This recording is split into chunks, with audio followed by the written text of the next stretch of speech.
Okay. We're still waiting for the signal, and I'm assuming we're going to get booted out of the room. So I would really, I would like to start. Yeah, because we have to go. Okay, so we're going to go ahead and get started. And thank you all for coming today. I'm Dr. Gloria Chance. I'm the CEO of the Mousai Group. Mousai is Greek for integrating knowledge and science, art and science. So I do a lot of art-based, science-based research and events, etc. And I call myself a transformational person through imagination. So I leverage the brain. I'm a former technologist, and it's so important for us to leverage our brain. So as we get started, I want to, on behalf of our sponsors, Making a Strong Community Stronger, who is sponsoring today's panel, I just want to acknowledge Broadcom Mainframe Software, IBM, Open Mainframe Project, Rocket Software, Tech Channel, Virtual Z Computing, and BMC. So as we get started, so something happened to me this morning that I wanted to give you a quick test. So I allowed, this is what creativity is about. I allowed a mistake to be an example. So I was trying to print, and because we have 8 panelists, I had this thing that went all the way across. So I printed the wrong version of the thing. So when you see this size paper, what generation do you think I'm from? Make a guess. Boomer, because we, as boomers, so in research, at 46 years old, we actually lose our ability to read information without reading glasses. So that's something that all the generations have the thing to look forward to. So anyway, so what we're going to do here real quickly, I'm going to go through a couple of things to set up. So we're here today to talk about these topics. I'm not going to read this to you because you can read, and you probably read this, and that's why you're here. But we're going to be looking at these objectives today. And we have our esteemed panelists here, which I am going to introduce in a few minutes. But as you can see, we have quite the panelists with us today. I do want to mention this topic is important, not just, it's going to, I think, be a fun conversation, but it's important because if you look at future research, given all of the challenges, opportunities, technology, diversity, all these things going on in the world, by 2027, the Economic World Forum says that, and they have been right on in this research, is these are the skills that we need. Now look, I'm a former technologist. I started out doing hardware in the age of microcomputing and tearing down, doing wires, cabling, telecommunications, whole 9 yards. And what I realized was that, which is why I'm doing what I'm doing now, is that we need to be able to use our brains as much as we're automating things.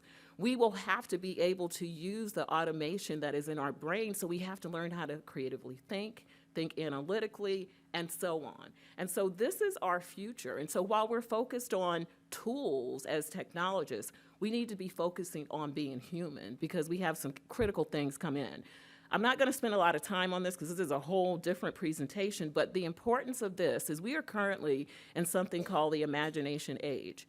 And what you will see, it's right before AI, and you're going to see, and you're probably already seeing this, that there's a need from our customers for increased experiences, more speed and innovation, easier, faster training, because there's all this stuff that how can we keep up with this? Also shorter product life cycles and so on. And shift in sectors, we have tons and tons of content now. We have work, hybrid work, and we have to reimagine strategies as a result of not just what's happening in technology, but the broader world and the broader globe. And this is what we have to be able to manage in the tech industry. So we're going to get started, and I'm not going to go through this slide, but I'm leaving this here so that we're all clear together about the dates we're talking about.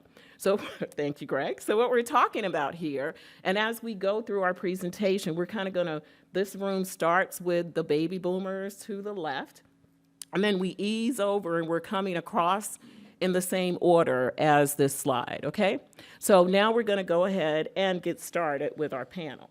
Now, as we're starting to introduce our esteemed panelists, one of the things I wanted to start with was, what is it that we as generations get on that we agree on, because there is a lot that we disagree on. But I wanted to start out in a positive manner and to bring up things that we agree on. So one of them, according to BuzzFeed, is music. We all the generations believe that music is too loud, no matter where you go. The restaurant, the drugstore, too loud. Touch screens. The question is, why is everything a touch screen? Like, why do we, in cars, why can't we use knobs? Do we need a stove or refrigerator touchscreen? We all agree that that's a bit much. Parking. Most people feel like if I can't park, I'm not coming. Because, in a lot of cities, it's really difficult to park. Also, one of them that we all agree on is doing everything online. I mean, just this morning, I had this fiasco because I was trying to go to the print and go at FedEx, but they don't have access. Like, there's too much concrete, so they don't have Wi-Fi. You have to go outside and walk around for 2 minutes and come back, and then the code comes and you can print. So that actually took me about 40 minutes by the time I kept going in and out. So, there are issues around this whole having to have an app for everything and having to have Wi-Fi, because that's still not available everywhere. Also, why do we make restaurant reservations when we still have to wait, right? This is another thing we agree on. And then the other thing, ghosting. And I'm not going to say another thing about that. I'm just going to leave that. If you don't know what ghosting is, you're probably a baby boomer and haven't been out dating, but ghosting. And then the other one is pets in stores. Like, people, I don't know if this happens where you all live. I live in California. There's like a pet per person, and they're in the stores. They're everywhere. And the final thing I want to mention is most of us don't want to download an app. Now, I really don't. I don't download a lot of apps. We know from a security standpoint, there are all kinds of issues with that as well, but it can be a bit much. And so, with that, as we are getting ready to start, I'm going to quickly ask you guys to, with the mics, just introduce who you are, your first name, and the company. And let's just do that very quickly, please. I'm Santalucia, CTO. Vicom Infinity. We are a Converge company. John Thompson, mobile collaborative education consultant, working with universities on curriculum development in the mainframe space. Cynthia Overby, Director, Customer Solutions Engineering for Security at Rocket Software. Becky Parchman, R&D Solutions Architect, BMC Software. Laticia Carreau, DDC ITS Systems Analyst. Earl Dixon, I'm the Broadcom Vitality Tech Lead, helping these young people get ahead. Rupert, I do event marketing for Broadcom. I don't need that mic.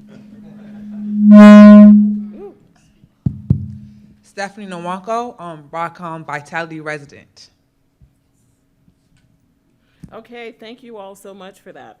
And so now, as we get started, panel, we identified what generations agree on, and so that was nice and fun, et cetera. But if you had one thing to request of a generation that you would like for them to stop doing or to see change, what generation would it be, and what would you want them to stop doing? From my perspective, working with students and corporations here, there's a lack of just loyalty to a company. I've had students go in, people who work. I've been here for a year, 2 years. I should be a vice president, all right? And this is real.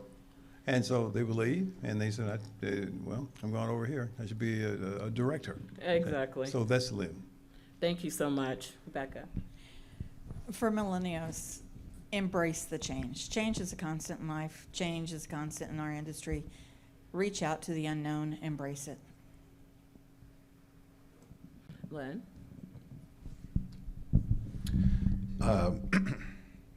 Millennials. I have the distinct pleasure of being the oldest in my family. I'm like the oldest everywhere I go anymore. And my brother and my sisters have millennials, and my objective is to teach these kids how to become more earners than people that always think they're entitled to everything. Ooh, entitlement. Ooh, Those are fighting words. What say you? Who's a millennial? Who? Go ahead, Megan. What do you say? Interesting. I would actually second millennials, but not for the same reason. I think we grew up in a world that's really changing, and we think we're the change. But we have to be mindful that we gained our knowledge from the baby boomers and the Gen Xers, and there's a lot of biases we have that we kind of don't acknowledge. The Gen Zs and the generations after us are really going to be people of change because they're going to be the ones that grew up with that at their core versus these conditioned things millennials are carrying that we're trying to fight against.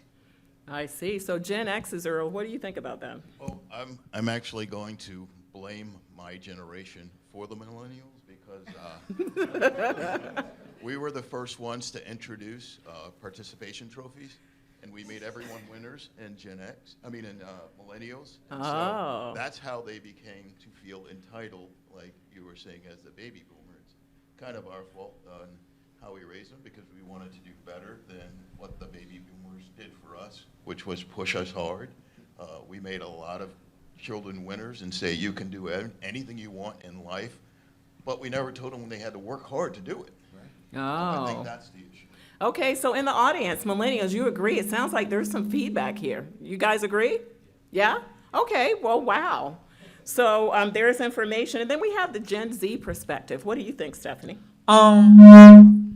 So we spoke on change and a lot of change coming, especially with my generation. And I think that baby boomers and Gen X have to be a little bit more open-minded to the changes that are coming.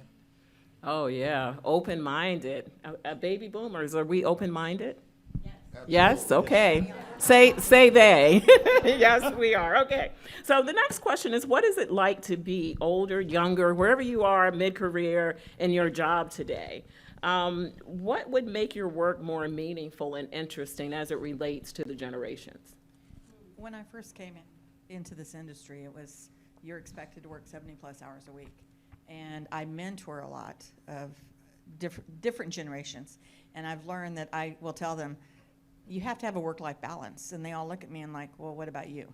So I'm learning to learn from them. Do your work-life balance.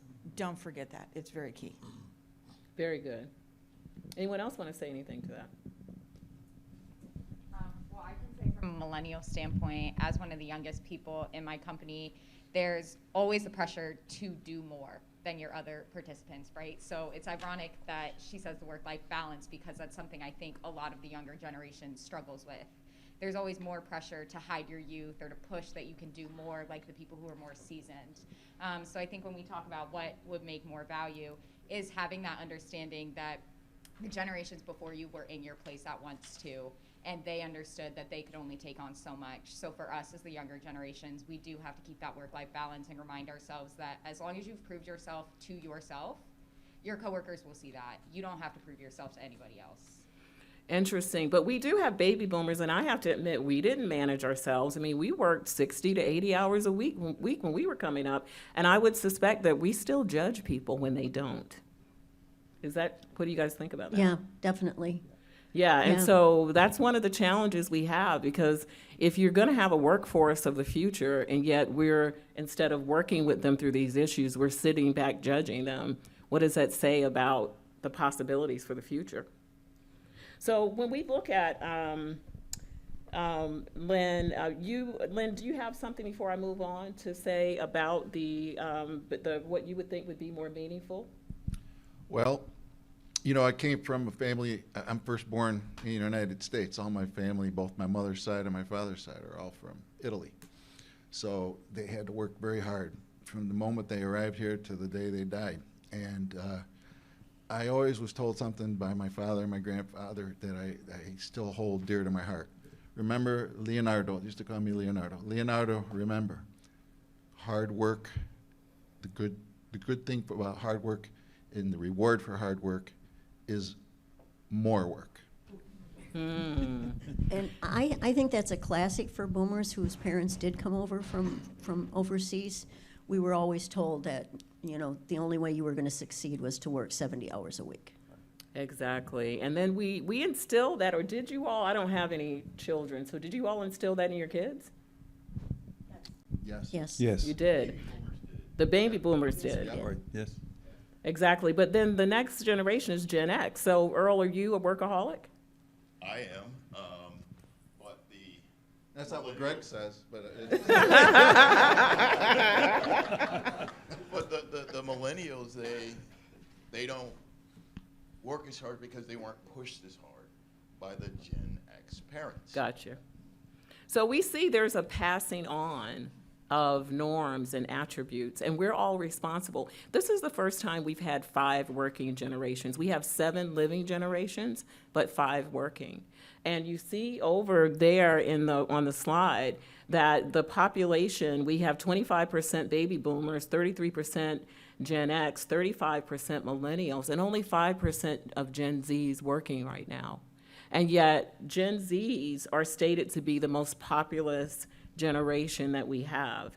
And Gen Z's entrance into the workforce they're shifting, they're challenging all the generations at only 5%. They're challenging all the other generations to shift old social contracts, right? There's all this stuff now about the culture that they want, the types of things that they expect, how they want to be treated, the diversity element in all of this. And so what is your reaction to all of this? What do you have to say about this? Let's go ahead and start with you, Stephanie. I could say, honestly, I'm very proud of my generation that I'm encouraging change in the workforce. I believe that with us coming in, we're going to better it for everyone else behind us. What else? Who else? What do you think about the Gen Zs coming in? I mean, does it make sense? They're only 5% of the population. Why should we care? I mean, for me, I think it's a great thing. We run a program where we're bringing a lot of new talent into the frame space, and we get a lot of the Gen Zs that come in. It is working. It wasn't working before. We get a lot of the Gen Zs that come in, and seeing them take on the work and doing it differently than we did. It's something you embrace and push them to do that and work hard, but learn the material and then make change. Come in, learn what you need to do, and then you can go out and make the change that you want to see socially and in your work. That makes total sense. And so what does this mean to you, Len? I see you want to jump in. At this point in my life, the most fun thing to do is really working with the young people and helping them get into the business and seeing them grow and so on. So, one of the things that I was involved with when I was still employed by IBM before I retired, started something called the IBM Academic Initiative. I don't know if any of you have heard about that. And that was started way back in 2003 by myself and another gentleman that has also since retired. Len, what else? Well, go ahead as you wrap up. What does this mean in all of the experience? Sounds like you had amazing experience. What does this mean to you in terms of the Gen Zs coming in? Well, watching them come into the business and then grasping it and actually doing something, really meaningful in the mainframe area, especially because that's where I have all my time and effort these days. I really like that very much. Laticia, what do you think? Yeah, so grabbing the bull by the horns, right? I'm from Texas, so that's my go-to. I think that it's really imperative for the new ones coming on, and I hate to, even though we're on a generational talk, I hate to put it that way, but if you're new and you come on, grab the bull by the horns and just allow for the process to go through, because this is such a marathon. It's such a marathon, and just kind of embrace that, and you will be successful. It will wash out, and it will be so fresh as the linen dries. It's just a great experience. So, Laticia, you just said 2 quotes, and I think that from a generational thing, also communication is an opportunity, because I went to the restroom with Stephanie, and she was asking me about me, and I said, I never let grass grow. And she said, what does that mean? And I said, well, where are you from? She said, Atlanta. I said, well, that's a southern state, sort of thing. You don't know that? And she's like, no, I don't know. What does it mean? So what do you mean by the 2 things you just said? Well, I mean, quickly, just like Yeah. repeat the phrase that you said? What? Grab the bull by Grab the the bull horns. by the horns? Well, I mean, have you ever seen a longhorn? I haven't, no. So longhorn it's a cow, it's bovine, and it's got these horns, and they walk around. When they walk, they do like this. It's so cute, y'all. And if you can just boop it, I mean, I wouldn't say to go and boop it, but it's a really cool little steer. And if you can grab the bull by the horns, you can boop its nose, then it's like it's good luck. Listen, don't listen to me. So it's But like it's cool. so all of these things are metaphors, but I bring that up because as generations, we should try and seek a common language. These little sayings are really cute, but if people don't understand what you're talking about, you're speaking Greek. And how are we going to get along doing that? I mean, and then thank you, Stephanie, for asking me. She really innocently just said, "What do you mean?" And it was refreshing, and I was happy to respond. So dialogue is really important. Can you tell us what does it mean? Oh, really? Who knows what it means? Somebody help me out. Okay. Yes, ma'am. Now. It's about like not really standing still. You're always on the move and doing things. Exactly. Searching for new opportunities. Absolutely, because grass takes a while to grow, and when grass doesn't grow, it means you didn't stay long enough to see it. So But there what you a go. great way to have a good conversation, because if you are someone younger or someone from a different place, it's a wonderful way to break the ice, and now you have Totally. a way to speak to somebody. Totally, absolutely. So just ask, be inquisitive, be curious about people. And so now as we kind of move on, one of the things that's becoming really important, I think we all know of someone at this point who has had mental health issues. And, even though we are openly speaking about it more, it remains a stigma. And so according to Harvard, half of the millennials defined in a survey they did, and 75% of Gen Xers have either voluntarily or involuntarily taken leave or quit their jobs because of mental health issues. And also, the research also states that leaders, because of having to deal with all of the things that we're dealing with in addition to mental health, are also being impacted. So I want to know from the panel, and you all think about this too, this is a really serious issue. What are your thoughts about mental health support at work? We know we have EAP and the traditional things at work, but again, the research is saying that that's not enough, and that's not, obviously with this many people going out, it's not helping. So what do you all think about the situation? John? From my perspective, and just listen to colleagues and research and data you've seen there, the stigma that's been associated with it was shameful. And now it's coming out with these companies and with the pressure that this new generation is coming under here is being more harmful to them, and they are dropping out. Now, I've placed about 400 students over the years I've been working with colleges and universities.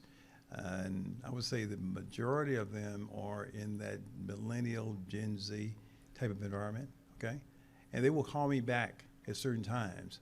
And so most times it's really stressful. What do I do? Should I talk? I said, well, talk to your manager. They said, well, I can't do that.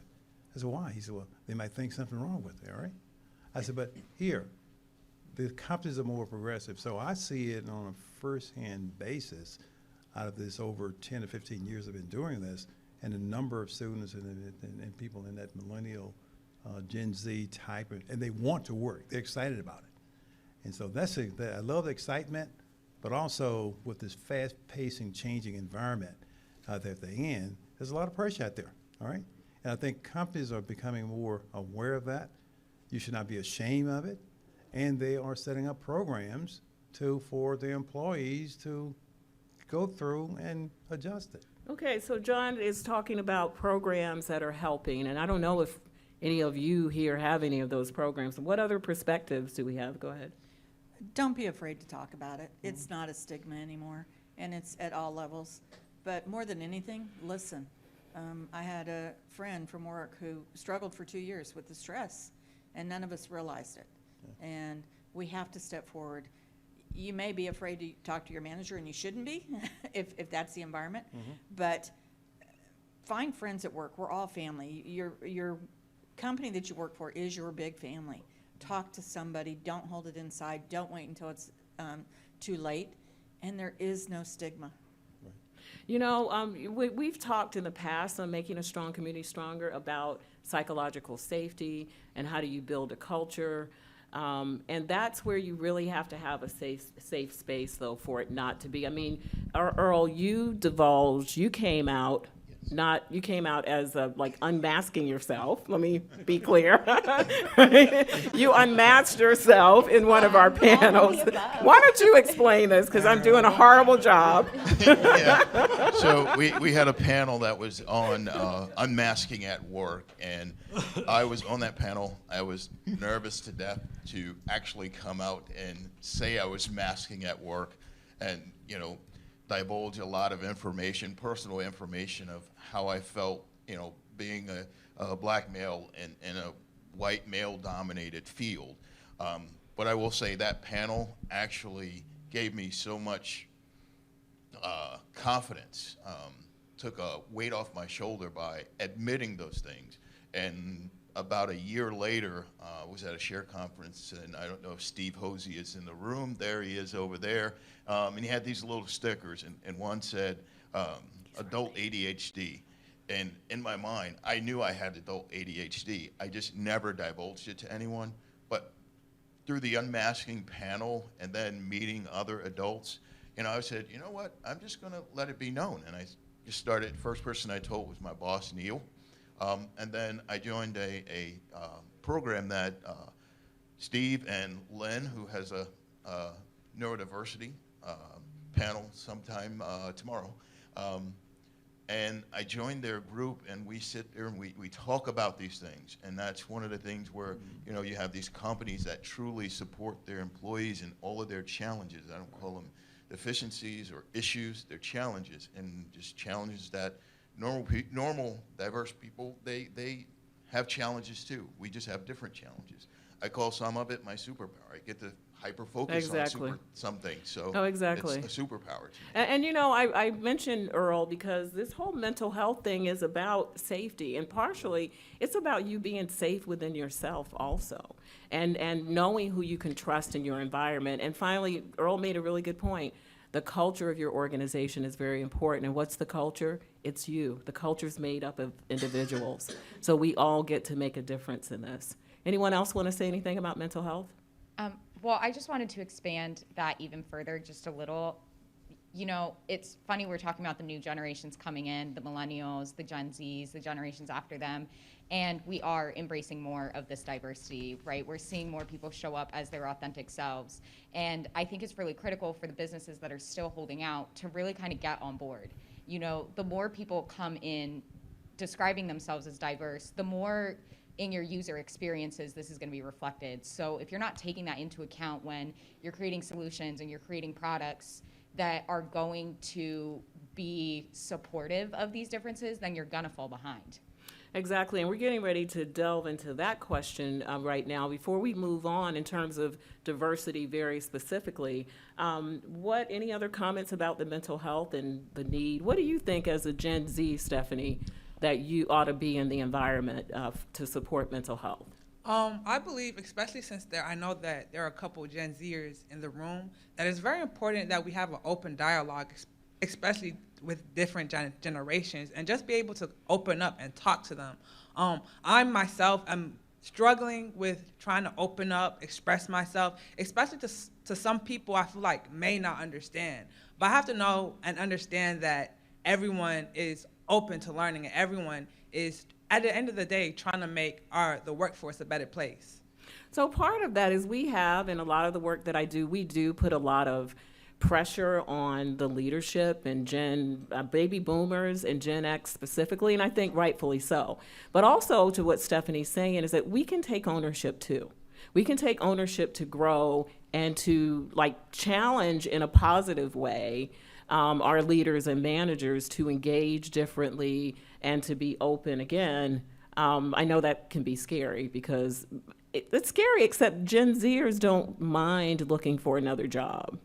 So that's the other thing, right, that we have to worry about, because where the baby boomers said, oh my God, I cannot do this or say this or be this because I might lose my job, Gen Zs don't care about that as much. Am I right? Yes, they're all nodding their heads like, yes, we will leave right now if we have to. So that's the other thing, is we don't have a captive audience anymore. And even, I came from banking and healthcare and some other industries, but in banking, they paid you so well, you would put up with it. You would just say, you know what, I'm just going to because I can, all of the other things.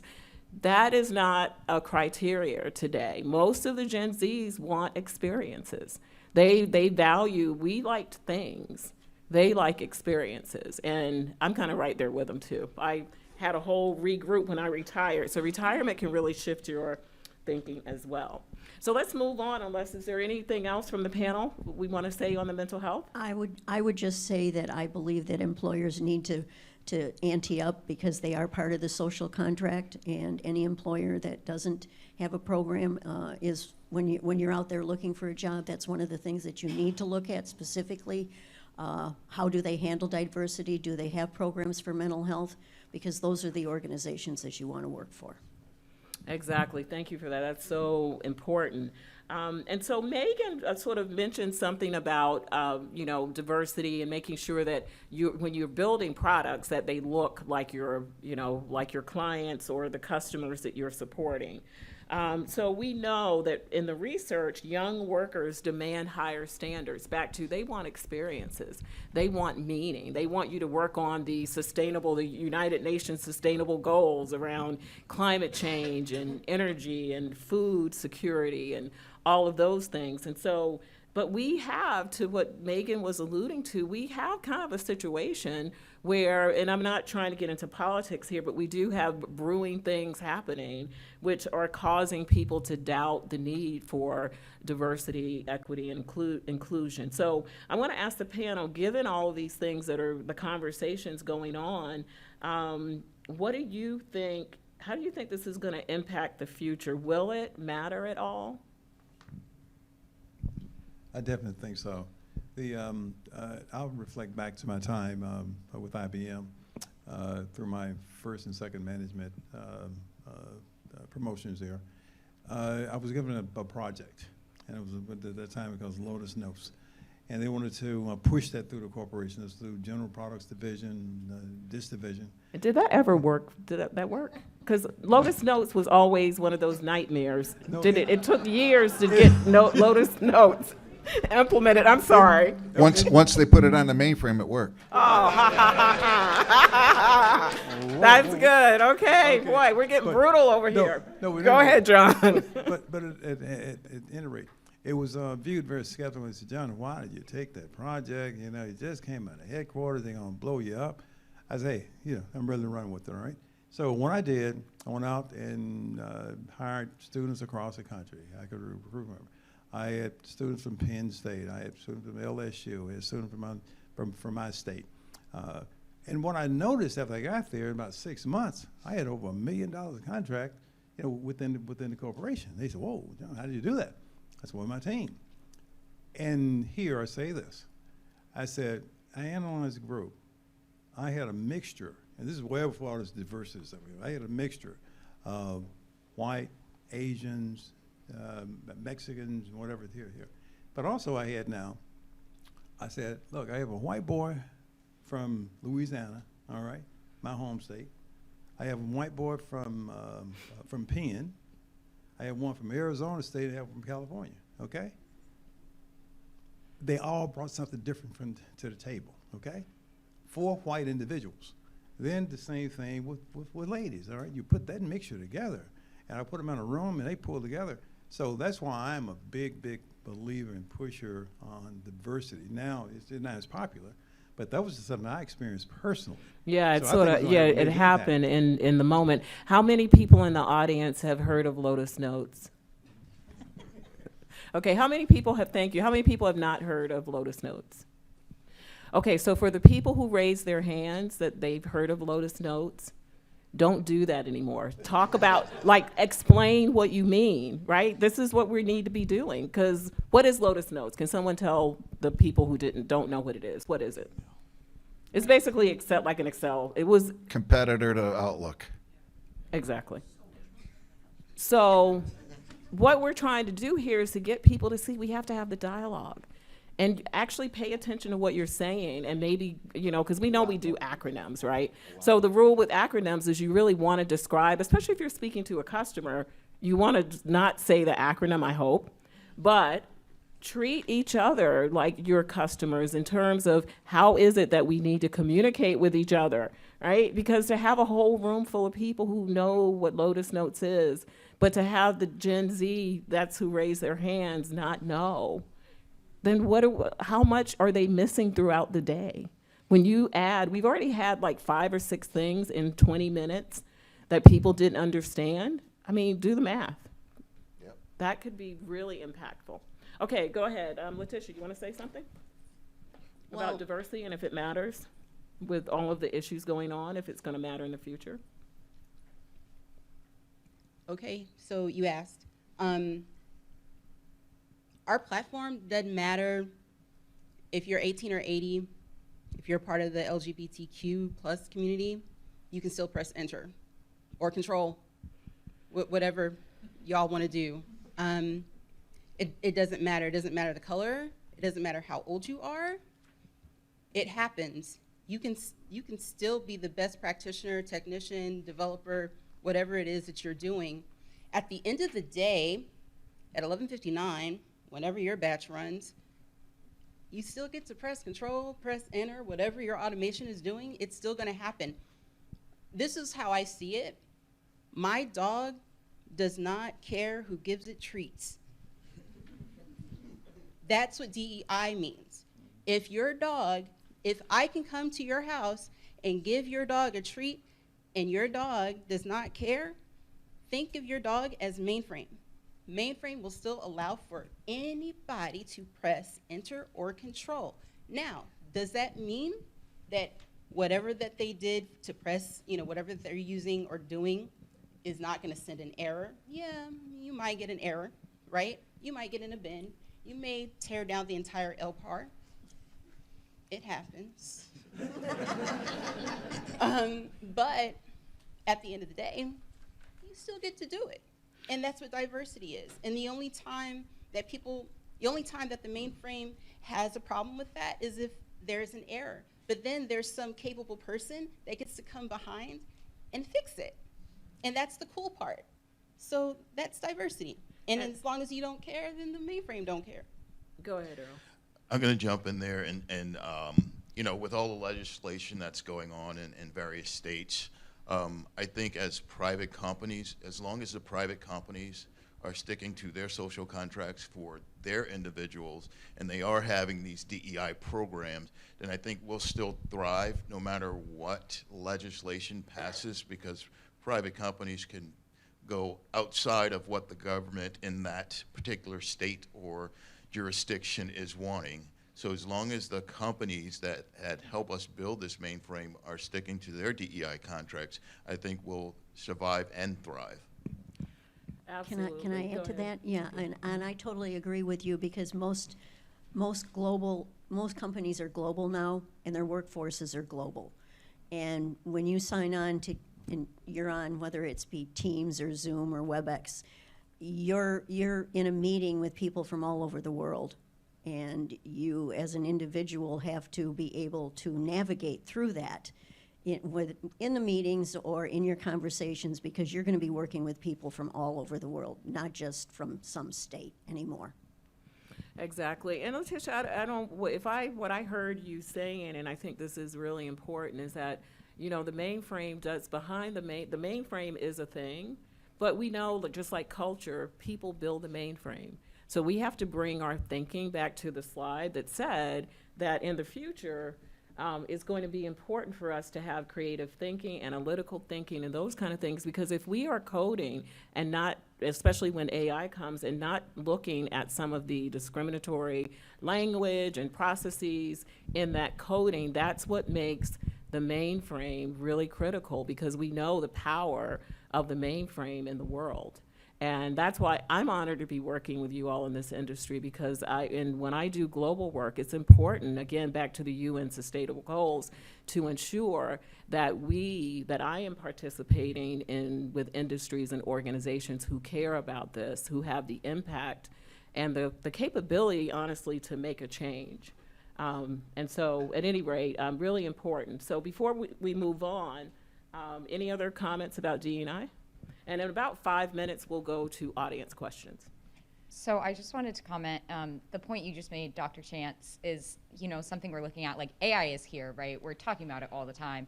And AI is biased. If you type something into Chat GPT and want a story about a doctor, it's going to give you a man. So I think we really have to look around and kind of figure out, are we doing unbiased training for our coders, for those who are impacting what Chat GPT and other AI systems are learning? And then are we building catch-alls in that system so that it makes the remarks on itself to know, okay, you know what, a doctor could be any gender. It could be he, she, they. And are we building platforms for the future that account for that diversity and take that into its coding? Excellent, excellent point. So begin, if you have questions, jotting them down as we begin to, we have a few more left, but just getting you prepared, because I know you have tons of questions for this amazing panel. So let's shift now, thank you for that, Megan, to career growth. So according to some of the research around an employee well-being report, employees define an exceptional work environment by the ability to learn and grow. So that is a big part right now of our lives in all of these generations. And again, you could already see how we're crossing each other and not necessarily talking in the way that we could be talking. And so how are we going to participate in growth and learning for the generations, and exactly what are they growing and learning about? Because each generation has their idea about what needs to be trained. And so for the panelists, implementing training and reskilling programs can benefit all generations. What skills do you see as important for the future? Communication is, I think, the lifeblood. Can you speak up? I don't know. Communication is the lifeblood of this industry. We had the Z ecosystem vice president to come to Tennessee State University a couple of years ago, and met with the computer science engineering students, department heads, vice presidents, or whatever. And so we were talking about the fantastic money that you could make if you work in this particular industry. And so this went on. So at the end, they asked the question. They said, well, what does it take? What is the most important thing that it takes in order to get in this industry? And the VP said, communication, your interpersonal skills. She said, those are the top two. She says, you give me a person that can communicate well, okay, that's written in oral, okay, and can now work in a good team environment, that's it. She said, third, your technical skills, okay? And I said, and that's what I communicate back to them. Last night I leave over that the school where we had about 8 managers on the stage. And this was Robert Morris University, a private university there, I think in the St. Louis area or Pittsburgh area there. And so we were there and had about 50 or 60 students and faculty members, and they were talking. So everyone talked about $80,000 to $90,000 students, and it was all about salary. And so they asked this last manager, the number of salaries, I still recall this, and he said, look, he said, you give me a student with a 2.6 GPA. That's all I want.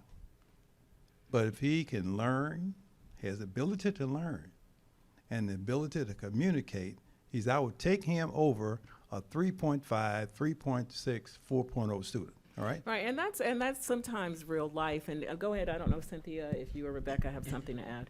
Well, don't forget your middle career. I've been mentoring for many, many years at BMC because we've expanded so much, and everyone assumes that I concentrate on the new in career.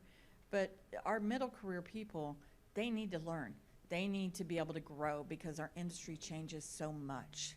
And they don't listen as well, and that is a key a key thing that we need to watch out for is making sure that they're open and listening. And even the baby boomers, we have to learn new stuff constantly. Otherwise, we cannot stay current in our industry. Absolutely. For me, it's always been listening. That was the one thing. And patience. I had a manager many years ago who said, just be patient. If you wait, what you're trying to do will always come, but you need to be patient. Exactly. And let's hear from the Gen Zer. What is it that you believe, and from a career standpoint, you need?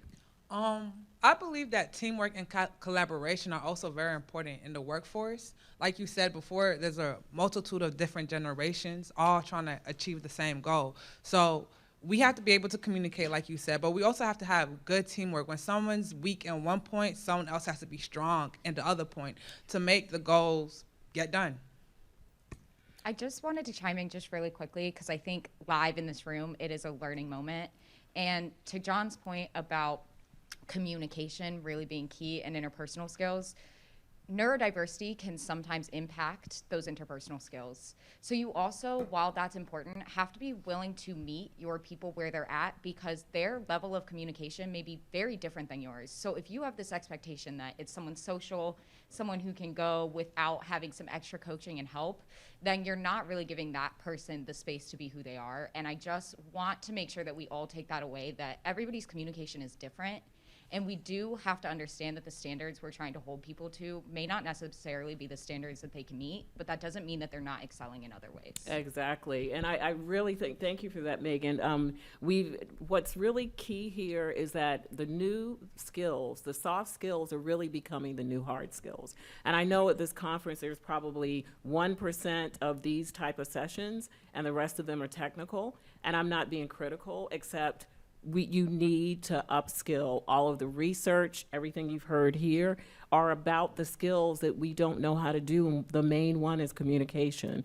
Communication will help you learn and grow. Being curious will help you learn and grow. And so that's what we've noticed today, is that we have languages. We have language barriers just in the way that we speak to each other. Okay, so our final question for the panelists. So with everything that we've discussed, what advice would you give if you were to summarize everything that you have in your minds about the generations? What advice would you give each generation? And we'll start with John.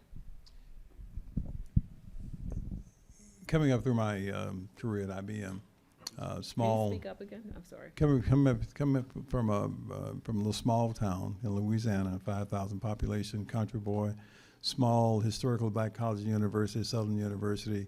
IBM offered me this job, fantastic job in San Jose, California. Never thought about going to traveling to California, all right? So again, one of the executives saw me after 3 or 4 years, and he said, John, I think you have some potential, all right? He said, you can't come in with those red shoes anymore, okay, and the green shoes, and the matching slacks, all right, and that pervy shirt. I said, okay, so first thing I know, Brooks brought the shirts down, bought our suits, 3 pieces. And so one thing he stuck with me, he shared with me, he said, look, he said, 3 things you have to appreciate and understand. He said, have to know when to, can I use a word that maybe not be? Oh, sure, I think so, yes. He said, you have to know when to kick ass, you have to know when to kiss ass, and you have to just know when to just respect that ass, okay? Now, and when he put this in the context of... Okay, before you go on, everybody in the audience understand those words? Okay, great. Proceed, John. Okay, now... Communication received. Now, you put this into a country boy fact. If you ever walked behind a horse or a cow, right? Cow, they swing their tail, whatever. Now, when you say respect it, if you've ever been slashed by a tail of a horse or a cow, it is murder, okay? Okay, that's quite the analogy. And so we're going to wrap it up with that. Right. Yes, John? Before we go any deeper. No, I'm saying that's just respect. But also is that the Harvard Business Review had one article, I've read that for years there. He said there was an article, there was 2 birds on a tree there. One was high, one was low. And it says the art of subordination. You have to know when to subordinate, all right? And now the subordination is what we say, and black folks, John, as we wrap up, 'cause okay? we gotta Yeah. let one of So, our guests so say that something. was key to me. Okay, so thank you. So we have 3 takeaways that I'm not going to repeat there. The main ones, I think everybody heard that. So great advice, John. Lynn, what advice do you have over there? Or who's going to go next? You want to go? I'll go Becca? next. Be your own advocate. You are in control of your career. Don't sit back and just wait for things to come to you. You may think just because you do a good job that that person at the top is going to notice you. You have to be your own advocate. Speak up, respectfully, of course, but don't just sit back. Just almost get in people's faces when it's Well, necessary. know how to kiss is Yeah, what I heard. yeah, exactly. Respectfully, not in an Respectfully, HR bad yes. way. Yes. And, you know, we're all our own advocates in society. You have to be your own advocate at work. Advocate at work. I think that's so important. But if I can add on Yeah, to go that ahead, Earl. really Mhm. quick, you know, especially to the younger generation coming up, yes, be your own advocate, but understand how to take constructive criticism. Not everything is a punishment on you. We may be telling you something just so that you can learn and grow from it. Don't take it as, Yes. oh my God, he's coming down on me. I'm not going to do this anymore. Take that constructive criticism, write it down, learn from it, and improve upon it. And you know, Earl, you're bringing up a good point because when anxiety, which is a mental health issue, that is what, when you get critical feedback, anxiety kicks in. So it's important for the leaders to understand that, number one, especially with the younger generations. And also, though, for you to also create coping mechanisms, positive ones, that will help you manage your anxiety so that you can handle the feedback. Because I have had people just break down and cry at the slightest amount of feedback. And again, you want to be supportive of that. But if it's not necessary, you don't really have to go there. So work on tools also to strengthen your capability to receive feedback, because it is the greatest way to grow. Who haven't we heard from? To go along with what Earl said, especially with my generation, I think one of the most important things that we have to learn is to be able to learn. We're going into fields where everyone probably knows more than what we do. So we have to take from their experience. And if it comes to a point where we're learning more, we're learning faster, we could try to change it, but we have to change it from a perspective of learning. And of knowing, right, of knowledge. That's a really, really excellent point. And so in order to learn, you have to listen and be available and open. Otherwise, we make major mistakes. And you guys are in a critical industry. So we really don't want mistakes because, you know, it's critical. Who else? Laticia, did you say? I haven't said anything. Go ahead. Okay, so just real quick. Let your yes mean yes and your no mean no. Okay? But your yes has to mean your effort show. Your effort show. Your no has to mean new opportunities. Every single time. Again, you have to make those opportunities yours. You have to advocate for yourself, and you have to do it. And it has to be this zeal within you to know that you have to make it happen. It's about you and the people around you. So that goes back to the situational awareness part.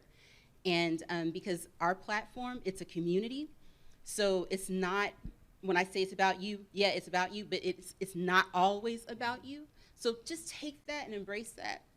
So And focus you'll on get community. you'll get far because Focus it's on the not just community. you. Exactly. So thank you. So we're going to wrap up right now. We have about 5 minutes left, and I did want to make sure if there were any questions or comments that you all from the audience wanted to make or ask of the panel. So I'm going to open it up now. I don't know if we ever got online, but if there are any questions, no. Okay. And so what we're going to do in the room, if you can raise your hand, and I'm trying not to trip over the thing here, and also not. So can you pass that to someone, please? I'm sorry. Yes. Hello, Okay. my name is Arlicia Darden. I work Can for... you speak up, please? Hello, my name is Arlicia Darden. I work for Diller's IT department. My question would be, as a millennial that is a lead over baby boomers, Gen X, millennials, and Gen Zs, how do you incorporate team collaboration there? Just because you're Because dealing are they with- giving you a hard time in a way? I would not say they're giving a hard time, but you're your baby boomers and your Gen X are so used to doing things their way and not wanting to be included. Right. But your millennials and your Gen Zs want to be involved and want to do But that's everything. why they're in the corner. That's why the baby boomers Well, are over there in the remember corner. what They John wanna be said. over there. Remember what John said. The baby boomers give you a hard time. Go kick their what? Yes. So we have major feedback to baby boomers. Okay, so who's going to answer the question? Okay, so when they're sending emails to each other, are they saying I versus we? Yeah, one of the things you need to do is let everybody know that every communication has to say we. I think that's a great start.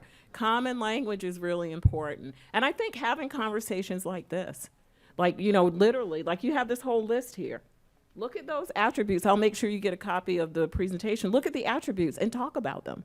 And talk about how do we work together better given this disconnect. And eliminate the, it's because we always did it that way. Eliminate that completely. And while we're speaking, can you pass the mic over to Greg? Oh, okay. Yes, whoever is next, yes. Hi, my name is Thank Nia. you. I'm a student at Albany State University. And speaking on behalf of Gen Z, I think part of it is we don't necessarily dream of working. It's more of a job, like to pay for the things that we would like to do outside of work. So my biggest thing is, how do you really have a life outside of work considering how much time you put in? And I know that you said that it is a big family, but what about like the family outside of It's work? like, What does that look like? you have multiple families that you Yeah. want to support, yes. Find your niche. You have your niche at work and you have your family at work, but find something outside of work that is your passion. For No, me, but she's saying that she wants to, she already has the passion. How do you She go wants- out and do, yeah, it's Right. like you spend all your time at work. How do you do the other stuff, right? you have to do it. You have to force yourself to do it. I didn't do it for many, many years. And now I've moved to a place that I always dreamed of living, and photography has always been my passion, but I never did it. And people say to me, you know, this could be your career. So I go out and I find the beauty in things, and that's how I do it. I forced myself to do it. People at work didn't force me to do it because they were glad to get 70 and 80 hours out of me. Right, yeah. It's something you have to do on your own, and you just have to, again, it goes back to being your own advocate and force yourself So, to do ma'am, it. can you stand up again? I want to make sure we're answering your question because it sounds like you were saying, repeat the question. So I was just saying, like, how do you actually do that? Because, I mean, let's just say you work a typical 9 to 5. Once you get off 5 o'clock, you go home, take a shower, make dinner, go to bed, wake up, it's 9 again. And I call that roboticism, actually. I totally agree with you. So it's That's just being like, a how do robot. and it's like, I know private companies. Place your family first. I will say too, you know, as a millennial in this space, a lot of cultures outside of the U.S. value that, right? Right. Like they make sure that they have a siesta or they have that time to do those things.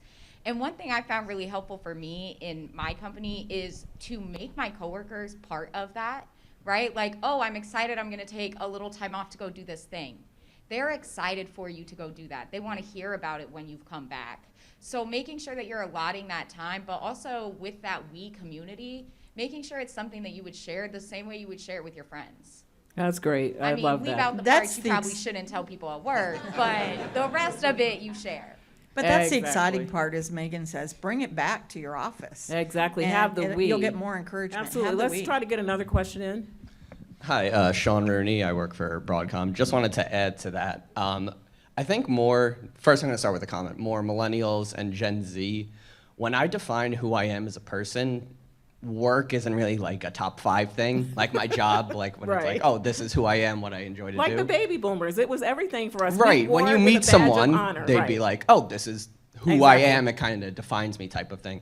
And then just adding to the work-life balance, it's kind of hard because just another comment is just our keynote speaker was Joe Theismann, and awesome speech, do not want to talk bad about him, but one of the main points he made was you got to work more than 8 hours a day to be great type of thing.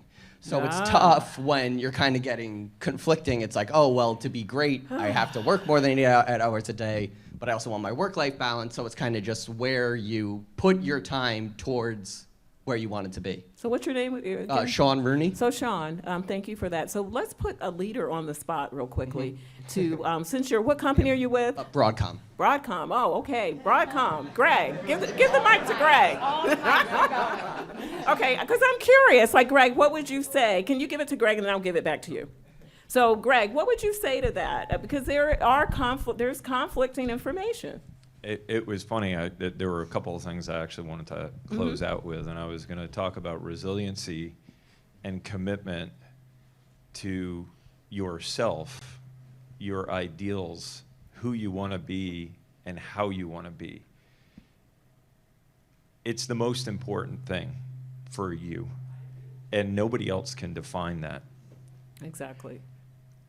We did, as boomers and Xers, define ourselves by our job, our role, our company. And where I think we struggled the most was when we saw a company or the people around us not live up to our ideals, because so much of us was invested with and identified there. I was fortunate enough to have a very early experience early in my career where I wanted to do extracurricular activities. I wanted to be in company leagues. I wanted to play softball. I wanted to play volleyball. I wanted that social life. I wanted to get to know people. And I was taken aback very early on when I would need to leave work early to go do something like that. And my boss was like, well, you know, where are you going? Yet I looked around me, and somebody who was leaving the office because they had to go to their kids' play or take care of grandma or mom, everybody was like, oh, you know, that's the right fight. That's the good thing. And I'm like, wow, this is very important to me at this point in my life, and for me, who is everybody else to define what that is? So I actually think we're all more the same than we are different. It's just our differences that define who each of us are. We all have things that are important to us, and we have to be the ones to protect them. Because if you balance the outside of work and you're comfortable with who you are outside of work and at work, you will be more successful. I think Joe Theismann got it wrong.